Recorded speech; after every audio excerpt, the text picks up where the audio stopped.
ये आपके एग्जाम में आया हुआ सवाल है और ऐसे सवाल आपको बहुत ज्यादा परेशान करते हैं। आइएगा, मैंने कहा कि दो संख्याओं का मासा 5 है, उनका लासा 120 है। यदि दोनों संख्याओं का योग 55 है, इनके व्युत्क्रम का योग क्या हो जाएगा? जरा ध्यान देना, ऐसे सवाल की जब बात करते हैं, क्या ऐसे सवाल की जब बात करते हैं तो विद इन सेकेंडों में ऐसे सवाल को उड़ाते हैं। क्या किसी का आंसर आ पा रहा है? एनीबॉडी, कोई ऐसा साथी है जिसका आंसर आ पाया हो? मैंने कहा देखना, एक लाइन में सवाल का आंसर आएगा। कैसे? आपको पता है, क्या पता है कि sir first number into second number बराबर होता है एलसीएम इंटू एचसीएफ, यानी दो संख्याओं का गुणनफल उनके एलसीएम और एचसीएफ के बराबर होता है। तो आपने कहा जो संख्याएं होंगी वो हमारी कौन कौन सी होंगी? ए और बी होंगी। आपने कहा कि ए बी का मान यहां से क्या निकल के आ जाएगा? आपका जवाब आ जाएगा कि एलसीएम जो है बाबू कितना है? एलसीएम आपका 120 है और एचसीएफ आपका कितना है? 5 है। मैंने कहा ए बी बराबर क्या आ गया? 12 पंचे 60 यानी 600 आ गया।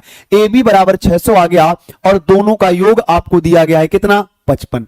आपसे व्युत्क्रम पूछा गया है। व्युत्क्रम का मतलब होता है इन रिवर्स। क्या होता है? व्युत्क्रम का मतलब होता है इन रिवर्स होता है रवि बाबू। क्या होता है रवि बाबू? इन रिवर्स होता है, मतलब जो संख्या है उसका रिवर्स। देखना कितनों का गलत आया अभी। तो मैंने कहा कि 1/a, ए का व्युत्क्रम 1/a प्लस बी का व्युत्क्रम 1/b।